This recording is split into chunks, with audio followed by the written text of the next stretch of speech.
别发呆了，苏大小姐。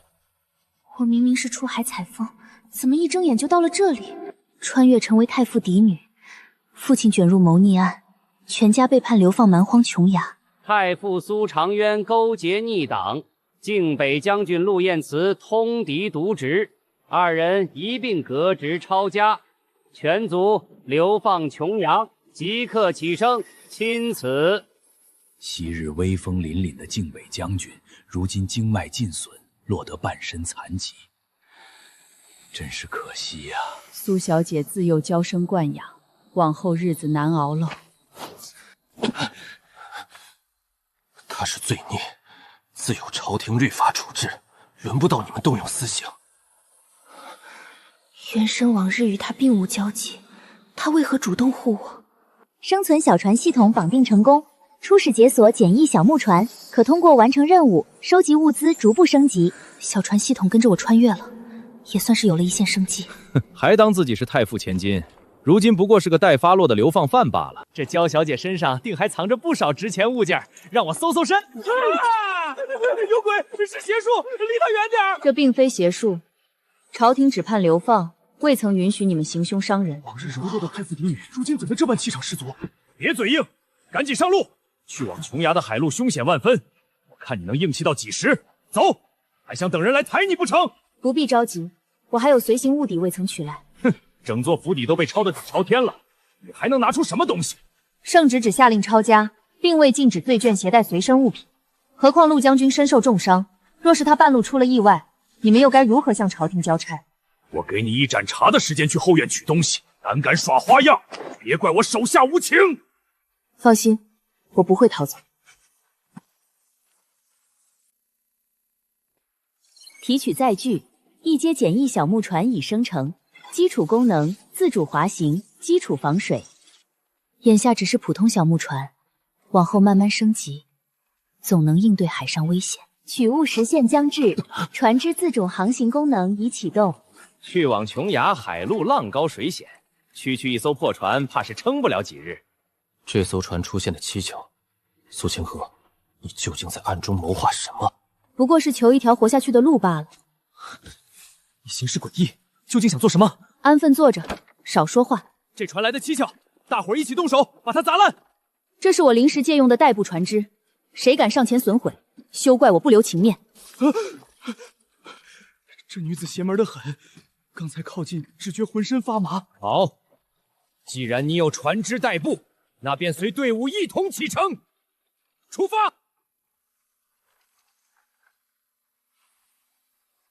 这便是我的水上居所。船身内外皆是普通木料，可自主航行实在反常。你绝不是太傅嫡女。我是谁？眼下真的重要吗？喝药。这是什么害人的毒药？解毒汤药。喝下这碗药，能缓解你身上的旧伤淤毒。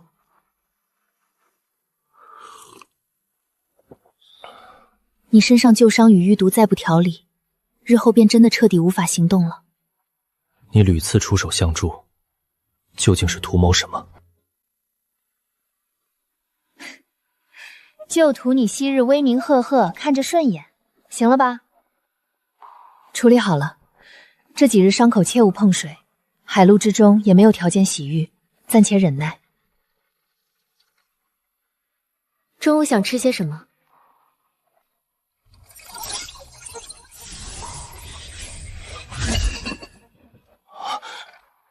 这竟是便携炊具。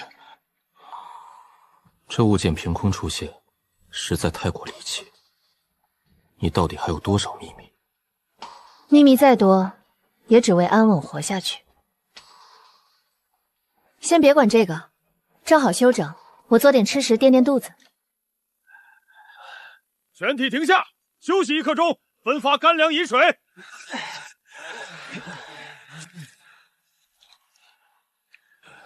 官爷，行行好，多给点水吧，再渴下去，我们真扛不住了。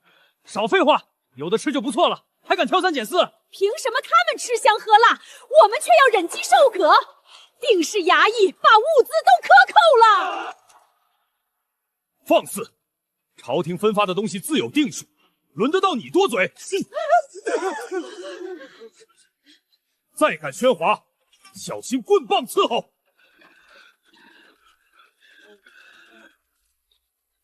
一路长途跋涉，人人都缺粮缺水。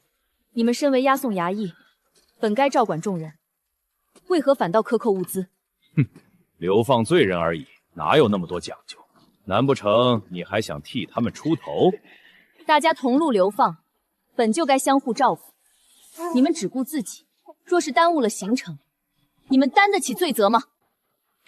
这群衙役贪得无厌，你屡次当众顶撞他们，小心日后被暗中报复。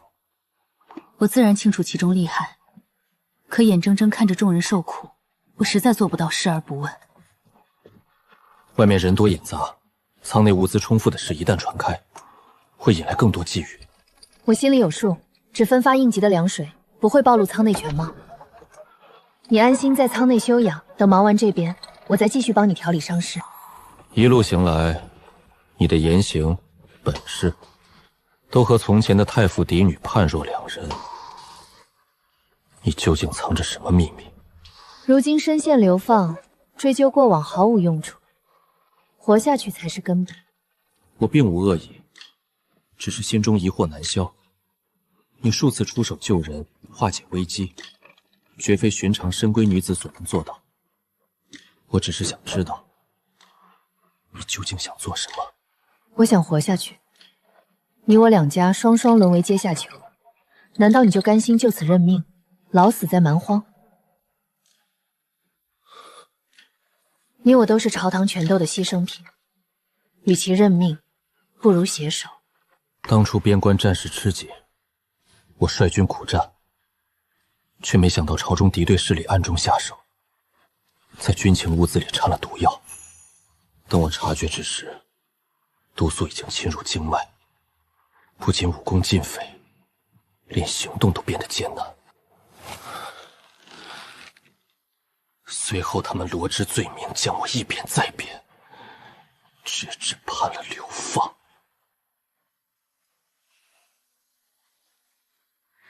好狠的手段，他们就是想斩草除根，让你再也没有翻案的可能。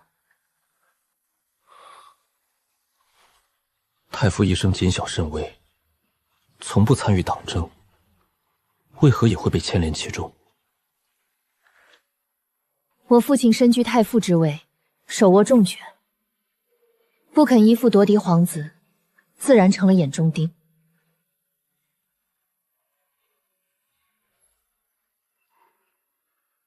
如今前路艰险，前有海寇，后有贪官，蛮荒之地也是层层险阻，单凭一人根本无法撑到最后。你深谙权谋兵法，我有自保安身的仪仗。你我二人结伴同行，彼此互为援手。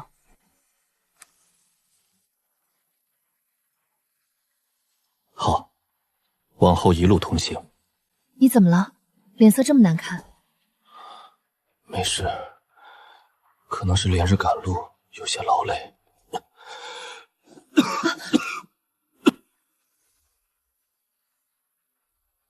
堂堂靖北将军身子骨这么弱，这才走了几日，也撑不到琼崖就一命呜呼了。就是一个废人罢了。怎么？难不成你还能保住他？他体内旧毒根深蒂固，真断了气，我们上报朝廷便是。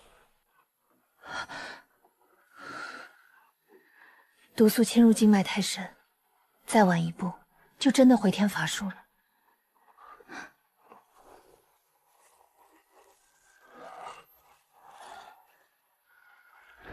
再坚持一下，药马上就好，我一定会把你救回来。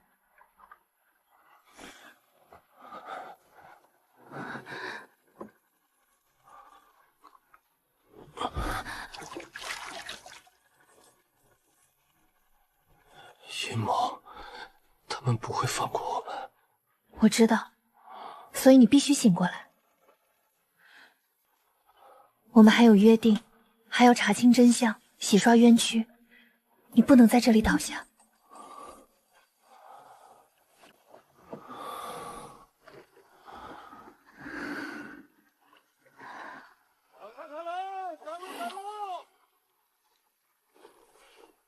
哎呦，我浑身又冷又热，实在撑不住了。不光是我，好多人都上吐下泻，这路上是闹瘟疫了不成？一路缺水缺粮，如今又染了怪病，咱们怕是要死在这荒路上了。吵什么吵？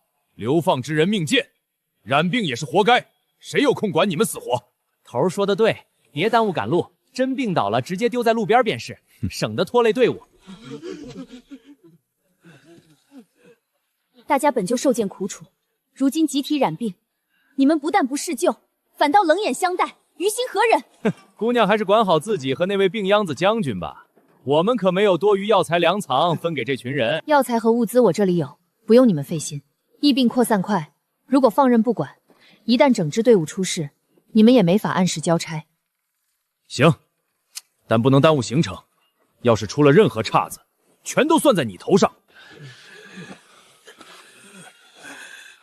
这包是驱寒止泻的，回去用温水煎服。还有这几株草药，捣碎敷在酸痛的关节上，每日更换一次。多谢姑娘救命之恩，我们一家子都病倒了，若不是你出手，真就活不下去了。从前只听说苏小姐娇生惯养，没想到您心肠这么好，愿意救我们这些苦命人。姑娘仁心仁术，一路救人无数。反观这群当官的，只懂欺压百姓，我算是彻底看明白了。举手之劳罢了，大家同是落难之人，理应相互帮扶。在下陈山，押送差事多年，早已看透官场黑暗。从今往后，我愿追随姑娘与陆将军。陈差事心意我收下了，前路凶险，有你孝助再好不过。我们也愿意跟着姑娘。您救了我们的性命，往后你说往东，我们绝不往西。这海上雾气怪怪的，吸两口就浑身发痒，喉咙也发紧。我也是，皮肤又红又痒，该不会是沾了什么脏东西吧？不过是海上寻常雾气，矫情什么？安分待着，别到处乱不乱喊。苏姑娘，这可不是普通海雾，是海上瘴气。近海还算温和，再往深处走会更加凶险。我早年驻守海边，深知这海上瘴气能侵体怨病。普通船只毫无防护，众人怕是要吃苦头了。大家躲进船舱，我来想办法。一阶小船可临时搭建隔罩屏障。我这小船设有隔障屏障，待在里面就不会被瘴气侵扰。外面船只没有防护，长久下去必定会有人病感。你思虑周全，但衙役们心胸狭隘，我们出手相助，说不定又会被他们猜忌刁难。救人要紧，顾不上那么多。舱内肥育了驱毒花草，再熬上几锅汤药送过去，能帮大家缓解症状。姑娘尽管吩咐，跑腿送药的事交给我就行。把汤药分发给其他船上的百姓，叮嘱他们躲在船舱里，不要随意接触雾气。明白。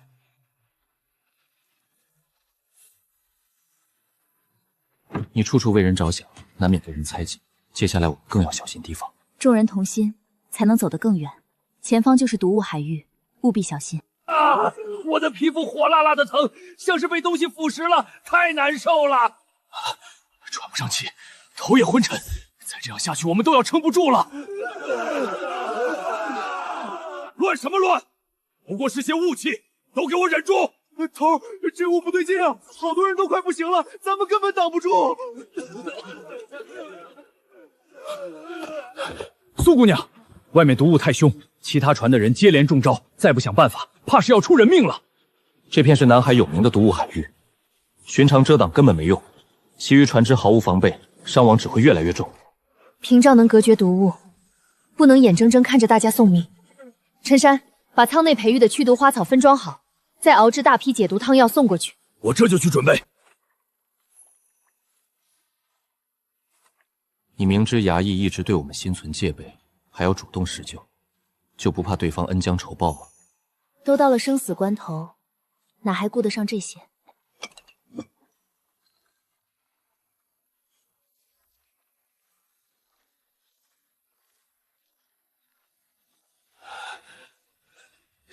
谢谢，苏姑娘大恩大德，我们没齿难忘。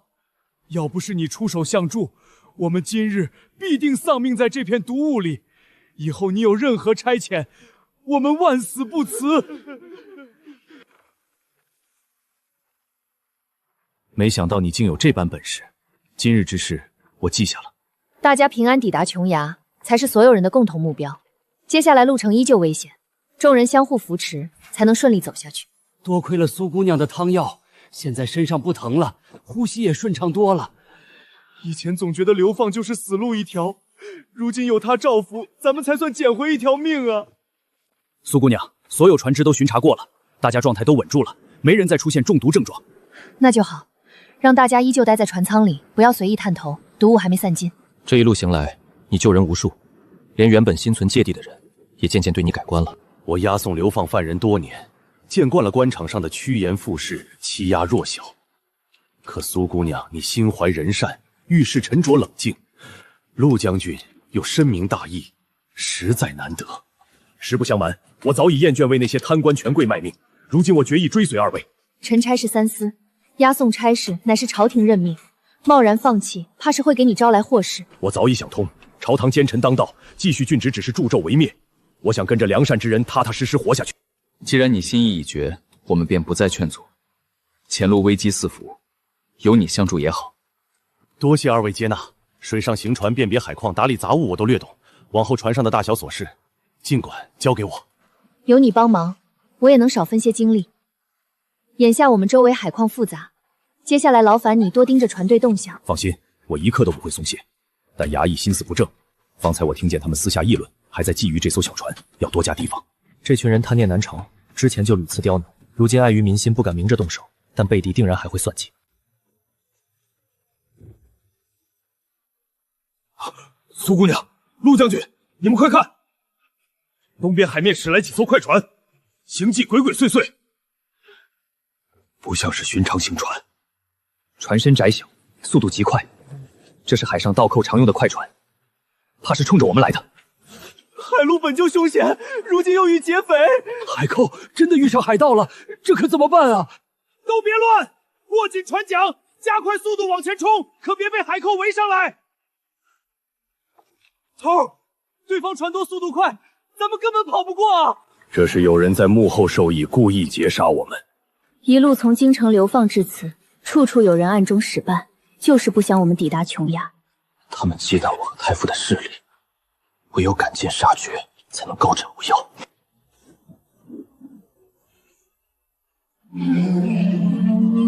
天啊，海里有猛兽！又是海寇，又是凶兽，双重死局啊！海恶凶悍，船只被撞破就全完了。触发任务危机，1阶小木船满足升级条件，即刻升级为2阶防护小船。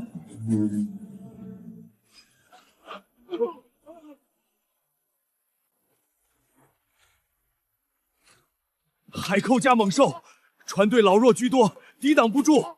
大家紧闭舱门，装作慌乱迷惑敌人。2阶小船有防护能力。陈山，你去通知各船所有人紧闭舱门，不要探头喧哗。好，我这就去安排。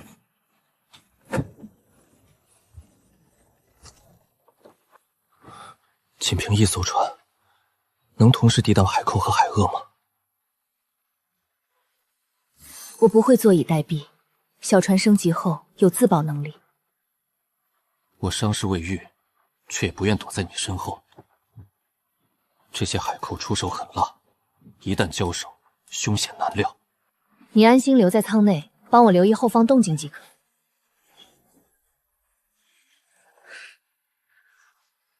来了，既然躲不开，那就正面应对。船上的人听着，乖乖交出财物和船只，饶你们一条性命。海寇加凶兽，我们根本打不过。都拿起家伙防卫，千万别让他们靠近船身。大家别露头，躲好就行。苏姑娘自有办法应对。痴心妄想，想抢船害人，先问问我这艘船答不答应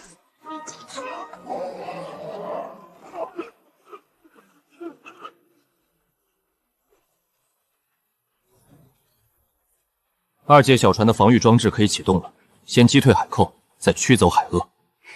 正合我意。什么东西？眼睛都睁不开了！不好，这船上有古怪，快后撤！小船接连升级，攻防兼备，难怪你一直胸有成竹。升级后的防护装置本就是应对海上危险。从前我还对你诸多戒备，如今亲眼见到这一切，才知你一直默默护着整支队伍。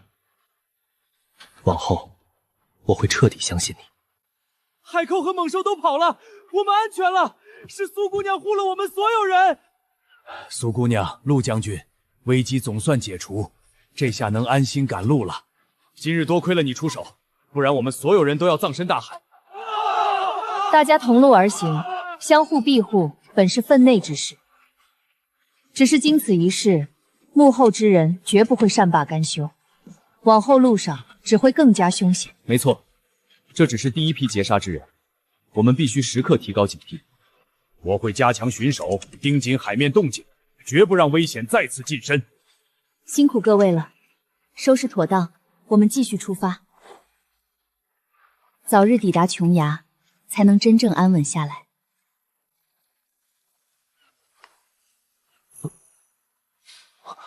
怎么了？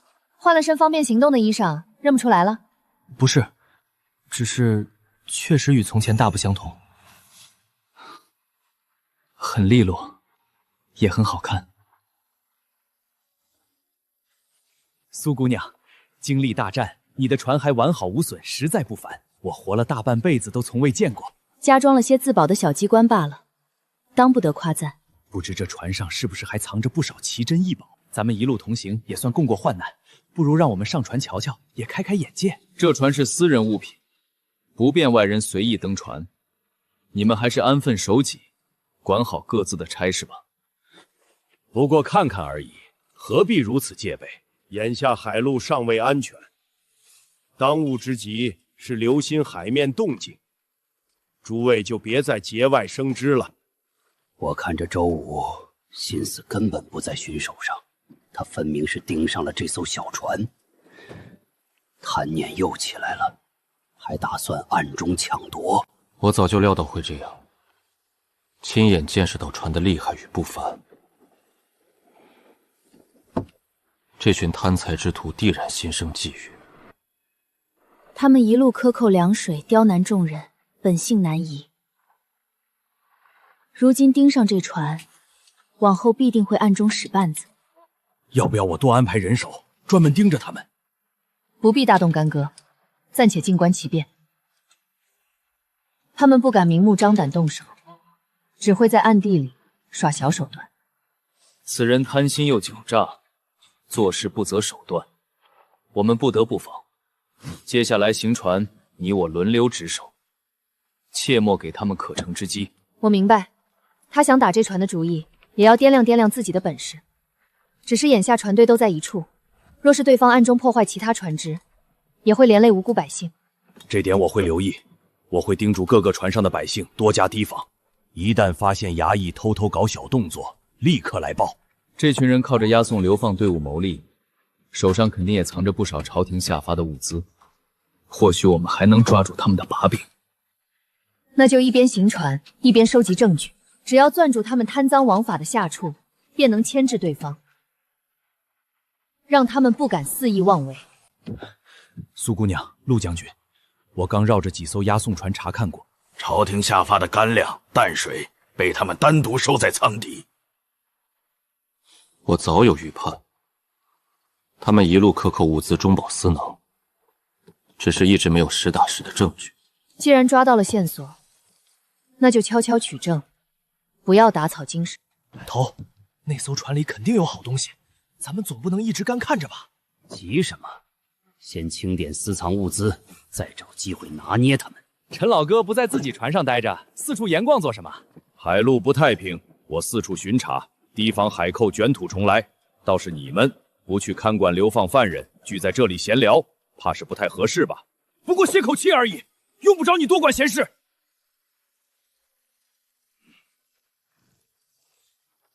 我已经悄悄记下他们藏匿物资的位置，还听到他们打算借清点物资，故意找茬。这群为了私利步步紧逼，若是一味退让，只会让他们得寸进尺。证据已经在手，等他们再次挑事，我们直接当众揭穿。他们毕竟是朝廷指派的押送官，贸然对峙，会不会引来麻烦？他们克扣公粮，苛待罪酒，本就是触犯律法。真闹起来，理亏的是他们。没错，如今船队里的百姓都感谢你的恩情，人心在我们这边。那我接下来继续盯紧他们，只要他们有异动，第一时间过来通报。辛苦你了，切记保持分寸，不要主动挑起冲突，我们静观其变即可。听动静，他们已经按耐不住了。正好，今日便把所有事情摊开来说，彻底断了他们的歪心思。海上天气有变，即刻停下船队，清点全员物资，逐一核查。都动作快点，老老实实接受检查，谁也不许藏私。这分明是故意刁难，物资早就被他们扣下了，现在反倒来查我们，千万别被他们抓到把柄，不然又要挨骂受罚了。他果然借着天气和异变发难，摆明了想借机挑事。没事，既然要查，我们便陪他演到底，正好当众把事情说清楚。例行检查，还请配合一下，打开船舱，让我们清点物资。清点物资理所应当，可朝廷下发给全体流放人员的粮水，为何大半都藏在你们押送船的舱底？你休要污蔑！我亲眼所见，绝非假话。克扣朝廷物资，苛待流放之人，这可是实打实的罪名。你当真要闹到上报官府的地步？太过分了！拿着公产中饱私囊，还有脸来查我们？就算我们多留了一些，也只是为了应对海上险情，并非私吞。是真是假，一查便知。如今海风渐大，我们没空陪你纠缠，把激烈的物资分发给众人，此事就此结果。若是继续胡搅蛮缠，我便带着所有人证物证，向琼潭巡检司状告于。行，我分发物资便是。好大的风啊！这船快要撑不住了，咱们该怎么办？之前从没遇上这么猛的风浪，万一船翻了，所有人都要葬身海底。都稳住身形，抓紧船身，千万别掉下去。苏姑娘，是超强台风来了，普通木船扛不住。海上台风凶险异常，寻常船只根本抵御不住，看来众人又要遭难了。检测到危险等级达到，2阶小船可进行升级。别慌，我的小船可以再次升级，启动3阶稳固模式。机关已经启动了，船身稳不少，有这艘船在，我们暂时安全。可其他船不行啊，好几艘船已经开始漏水，再这样下去，迟早要出事。船上空间有限，没法全部接纳所有人。你去示意各船尽量靠拢到我船下风处暂避。好，我这就去传话。靠过来，把船靠到下风处，快！这船也太神了，这么大的台风居然半点事儿都没有。若非这船暗藏玄机，我们如今也和众人一样身陷险境。眼下风浪未停，大家务必坚守岗位。台风还会持续一段时间，所有人待在船舱，不要走动，熬过风浪就好。现在大风乱作一团，正是动手的好时机。动作轻点儿，别被发现。只要拿下这艘船，往后吃香喝辣都不愁。不好，那伙衙役趁台风作乱，想趁机强行夺船。我就知道他们贼心不死，刚单奋片刻，又开始盘算歪主意。风雨交加，正是他们认为的可乘之机，可惜打错了算盘。陈山，你先稳住外围，别让他们靠近船身。风浪太大，我们要登船避险，赶紧让开！想要避险，可以安分待在自家船上，借机强抢船只，你就不怕犯下重罪？原来打的是这个主意，贪得无厌，刚才分物资还不知悔改。多亏苏姑娘一路护着我们，绝不能让他们得逞。克扣凉水在先，趁灾劫掠在后，证据确凿。少拿罪名吓唬我！如今海上荒无人烟，就算动了手，谁又能知晓？沿途克扣朝廷物资、苛待流放人员的证据我全都留着。今日你若敢动手，待到抵达琼崖，我定将所有罪证递交巡检司。头，万一真被官府查办，我们小命都保不住啊！算你们厉害，今日暂且作罢。安分守己，熬过台风，大家都能平安抵达。再敢心生歹念，休怪我不留情面。风变小了，总算熬过去了。刚才真是吓得腿都软了，多亏了苏姑娘的船挡着风浪，不然我们这些小船早就散架了。苏姑娘、陆将军，我巡查一圈下来，大半船只都有损伤，绳索、木板也断了不少。海上行船，船具破损最是致命，继续赶路恐怕难以进行。船烂成这样，缺材少料，这接下来的路可怎么走？总不能停在海上等死吧？我的3阶小船储物区存有木料、绳索，分给大家修船。大家抓紧时间修补，别再耽搁行程。苏姑娘不仅救我们性命，还拿出物资帮我们修船，这份恩情我们记一辈子。往后不管路上遇到什么难处，我们都听苏姑娘和陆将军的安排。修补船身，优先加固船底和船舷，积水也要尽快舀出，切莫留下隐患。之前是我心思不正，屡次算计二位，如今危难当头，还愿意出手相助，我实在惭愧。过往翻篇，一起安稳前行就好。所有船只都修整完毕，随时可以继续航行。既然准备妥当，那我们便再度出发，向着琼崖继续前行。连续航行了多日，干粮和淡水都快要见底了，再这么下去，可如何是好？茫茫大海上看不到岸，就算想靠岸补给，也找不到合适的地方啊。我清点过剩余物资，按照目前的消耗速度，撑不到抵达琼然。不少船只已经断粮，百姓们人心惶惶，再不想办法补充食物，队伍迟早会乱。大海之上缺粮缺水乃是大忌，普通船只没有储备，只能坐以待毙。大家不必焦虑，3阶小船解锁了活水养殖。有鱼，这下我们有食物了，再也不用饿肚子了。大家排好队，按人数领取渔获，省着些吃，坚持到登陆琼崖。活水养殖舱解了燃眉之急，你总能在绝境之中找到办法。海上航行，渔获本就是天然食物，除此之外，小船还有海水淡化装置，能持续产出淡水。如今粮水问题得以解决，大家安心前行。海上仍有未知危险，务必保持警惕。有鱼有淡水，日子安稳太多。跟着苏姑娘赶路，心里太踏实了。之前又怕风浪，又怕断粮，如今总算能安心赶路，盼着早日到琼崖。全员物资分配到位，百姓衙役全都安稳听话，队伍彻底安定下来了。物资危机解除，加上你以德服人，彻底收复人心，队伍才这般齐心。不过是顺势而为，大家安稳赶路，我们前路也能少些麻烦。这一路救人御敌，你事事周全。你也一直在帮我统筹人手，稳住局面。走吧，该为你换药了。回想初见之时，我对你满心戒备，处处提防，实在太过狭隘。换作是我，身陷绝境，身负重伤，也会对陌生人处处警惕，无可厚非。从前我认定你是娇弱无用的太傅嫡女，如今才知你果敢通透，心怀大义。人都会变嘛，何况落难流放，再娇弱的性子，也得逼着自己变强。我的腿恢复速度远超预期，全靠你日日配药调理。多谢你一直不离不弃。我们早已绑定，你伤势好转，日后也能帮我护住船队，互利互惠罢了。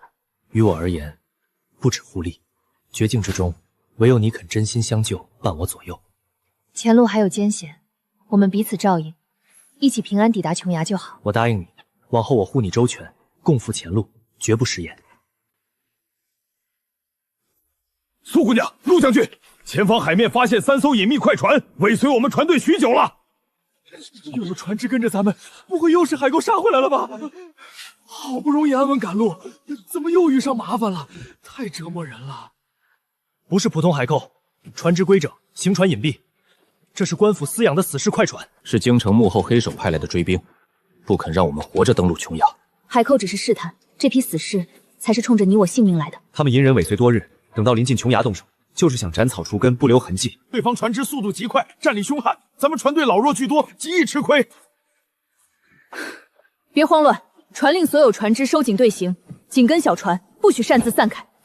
幕后皇子忌惮我兵权，忌惮太傅朝堂势力，今日势必赶尽杀绝。从陆路截杀，海上海寇，到如今死士追兵，步步都是死局。我伤势好转，可以上阵御敌。你伤势未完全痊愈，不可强行搏杀。我启动船内攻防机关，便可退敌。我许诺护你，绝不会退缩。好，我们联手逮敌。放心，有我在，伤不到你，也伤不到船上一众百姓。奉主子命令，斩杀苏清河、陆彦婵，其余人等一律格杀勿论。这人下手太狠了，真要把我们全部杀掉啊！我们就是流放犯人，为何非要赶尽杀绝？太狠心了！这群死士心狠手辣，我带手下守住外围船只，护住流民。我协助衙役管控船队，稳住所有普通船只，绝不乱了阵型。痴心妄想，想取我们性命，先破开我的防御再说。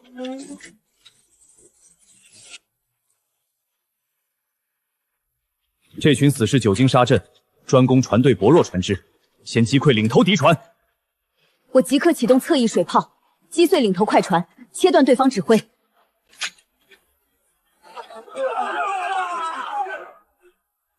船身被毁了，快调整航向，近身登船！别管船只损耗，登船斩杀目标，赏金翻倍！区区奈阳爪牙，也敢跨海追杀，真当我无人可战？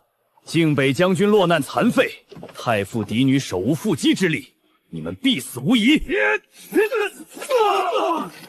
我日日调理你的经脉毒素，如今你早已恢复大半战力。此前隐忍藏匿，就是为了此刻扫清这群幕后贼狗。不可能，你的毒伤根本不可能短期痊愈。你们主子算计一生，终究算漏了他，算漏了我们二人。我困住剩余2艘敌船，你专心拿下头领，速战速决。好，今日便在此斩断幕后之人伸向我们的毒手。不可能，你们区区流放罪人，怎么能击溃我麾下精锐死士？靠着阴私诡计构陷忠良，残害无辜，你们本就败局已定。幕后主子躲在京城坐享其成，害你们跨海送命，值得吗？我等主子俸禄，生是主子的人，死是主子的鬼，绝不投降。冥顽不灵，执迷不悟，那就休怪我手下无情。将军饶命，我们也是被逼无奈，不想送死啊！打赢了，我们真的把这群杀人不眨眼的追兵全部制服了。苏姑娘和陆将军太厉害了，这下再也没人追杀我们了。陆将军、苏姑娘死士全部被俘，3艘追兵船只彻底报废。这场死士劫杀彻底了结，幕后之人的暗杀计划全盘落空。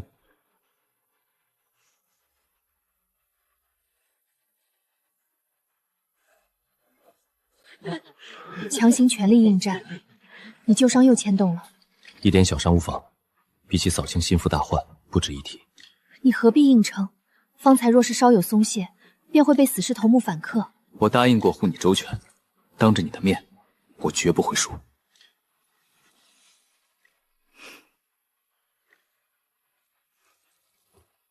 我彻底折服，往后追随大家在琼崖安家，历经海寇、台风、死士追杀，全员安然无恙，咱们总算熬出头了。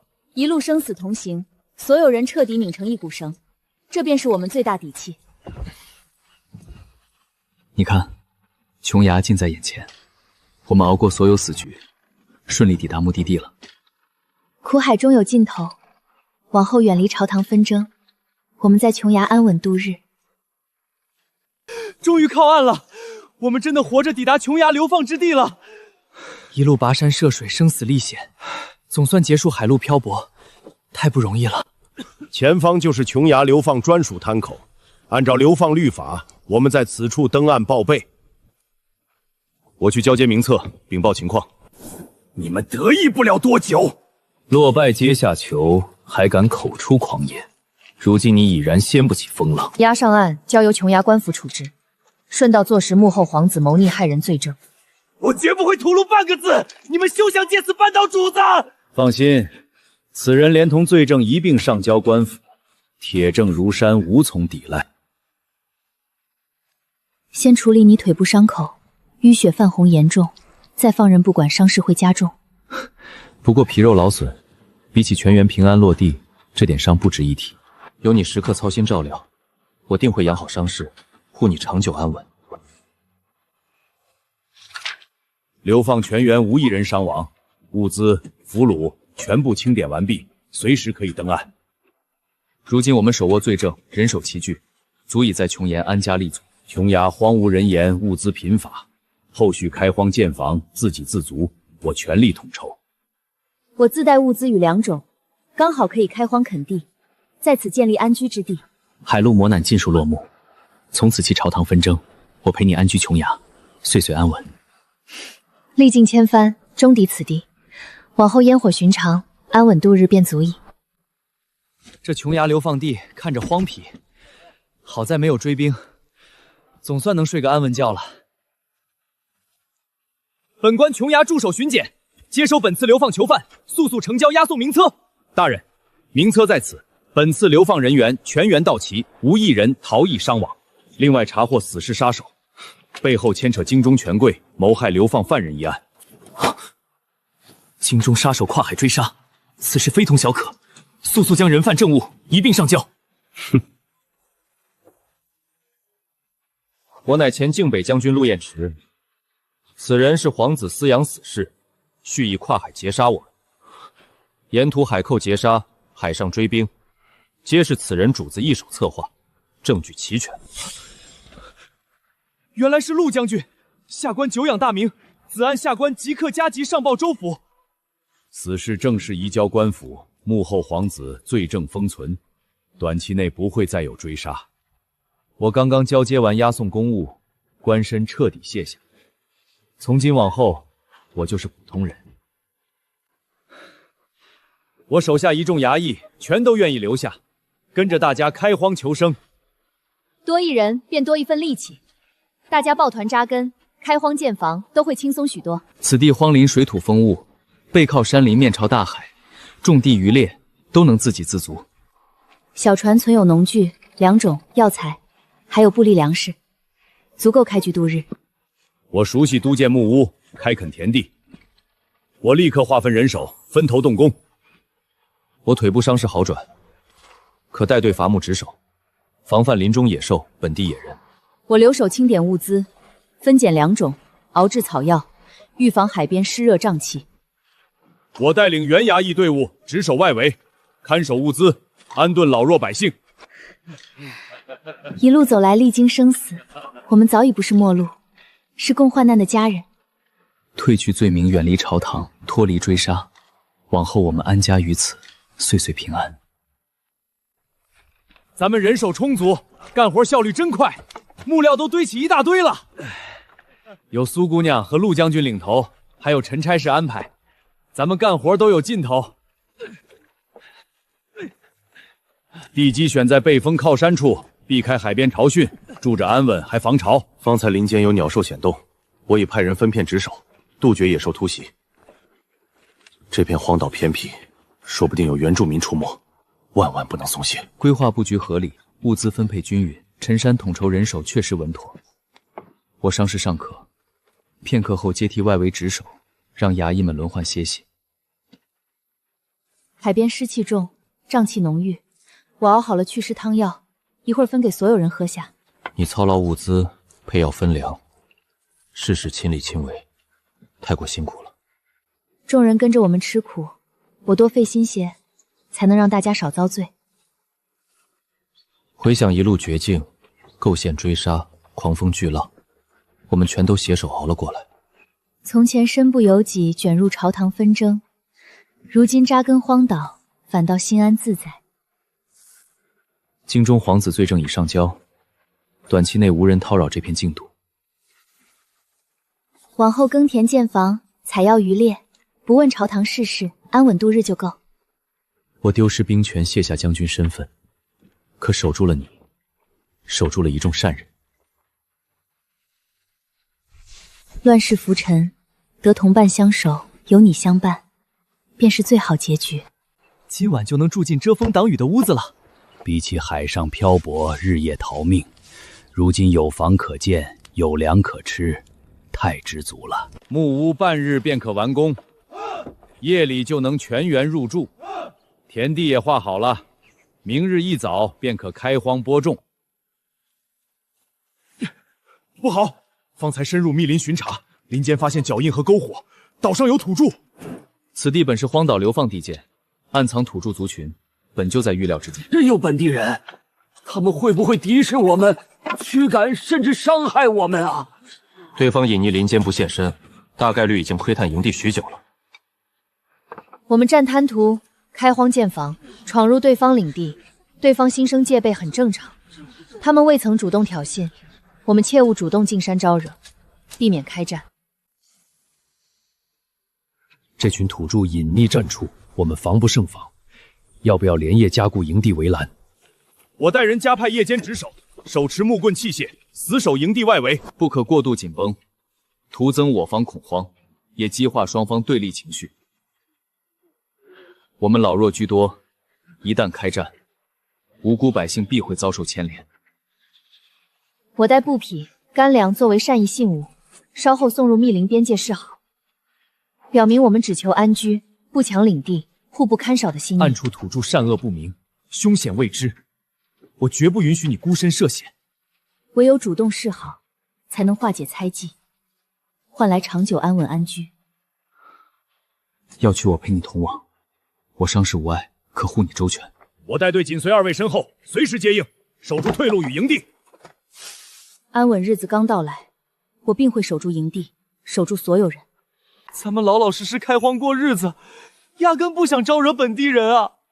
土著生性凶悍排外，以往流放犯人多有被土著袭杀的先例。咱们主动送物资示好，万一对方翻脸，就是自投罗网。可一直僵持下去也不是办法，对方藏在暗处，我们日夜难安。营地木屋没完工，围栏薄弱，夜间极易遭到偷袭。我选的都是岛上稀缺物资，拿出诚意才能打消对方敌意。我们占了滩涂沃土，本就是抢占他们生存地界，理亏在先。我伤势彻底稳住，近身搏杀毫无问题，我寸步不离护你。只要对方不主动动手，我们以和为贵，绝不率先发难。有你同行，我便毫无顾虑。咱们速去速回。外来入侵者擅占我族领地，速速离开琼崖滩涂。对方全员持械，人数远超预想，咱们千万不要冲动。我们流落流放至此，无意侵占族群领地，只求一处安身之地。这些布匹、粮食、肉干，赠与诸位族人，算作赔礼之物。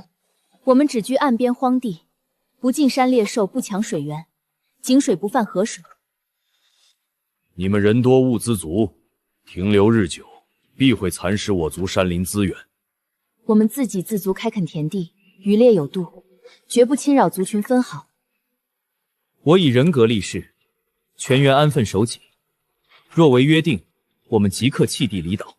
暂且信你们一次，若背信弃义，我族必定屠尽营地众人。物资我们收下，今日暂且达成约定，互不侵扰。若是你们越界进山抢夺水源，约定即刻作废。我们信守承诺，绝不越界半步，首领大可放心。我麾下众人皆是落难流民，只求温饱安居，无心挑起纷争。好在顺利谈和，没有兵刃相向，免去一场血流之灾。你周身杀伐气场极强，绝非普通流放犯人。你是何人？我曾是边关武将，遭朝堂构陷，连累众人一同流放于此。原来是蒙冤武将，我最厌朝堂奸佞小人，我信你品行。多谢首领包容体谅，我们定会安分守己，恪守边界。我们可算回来了，土主人，我有没有连带你们啊？谈和成功了吗？咱们是不是能安心留下来开荒了？万事大吉，已经和土著族群达成约定，双方互不侵犯。首领划分岸边土地给我们定居，往后不用惧怕偷袭了。我本以为必死无疑，没想到凭着诚意化解死局，佩服二位。以恶意换敌意，以诚意换心安，和睦共处才是长久之道。若非你隐忍善意，沉着谈判，营地早已陷入血战。你不只护住营地百姓，更护住了所有人的安稳余生。危机彻底解除，全员动工，抓紧收尾木屋，开挖田地。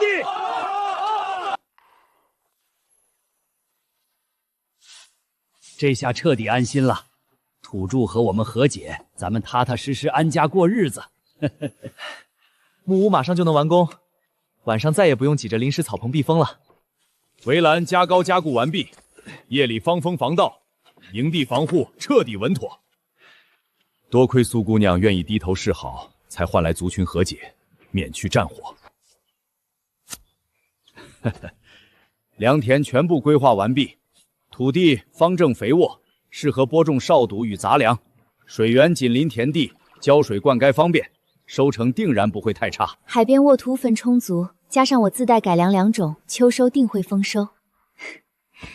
今日播完全部种子，往后我们自给自足，不愁口粮。一路跨海西渡，历经追杀台风，如今良田房屋皆有着落。朝堂恩怨、生死危机，尽数被我们抛在身后。从前步步为营，只求活命，如今烟火寻常，才是人间安稳。木屋全数完工，老弱百姓优先入住，物资也分类入库妥当。良种播种过半，明日便可收尾开荒农事，诸事步入正轨。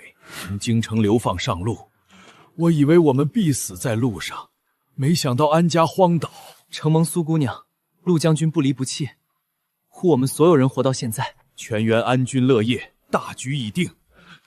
二位便是我们所有人的主心骨，患难与共皆是家人，无需多礼。往后我们共生共安。千帆过尽，祸事散尽，荒岛安家，余生安稳无忧。弃朝堂功名，离俗世纷争，往后我伴你岁岁安度，相守余生。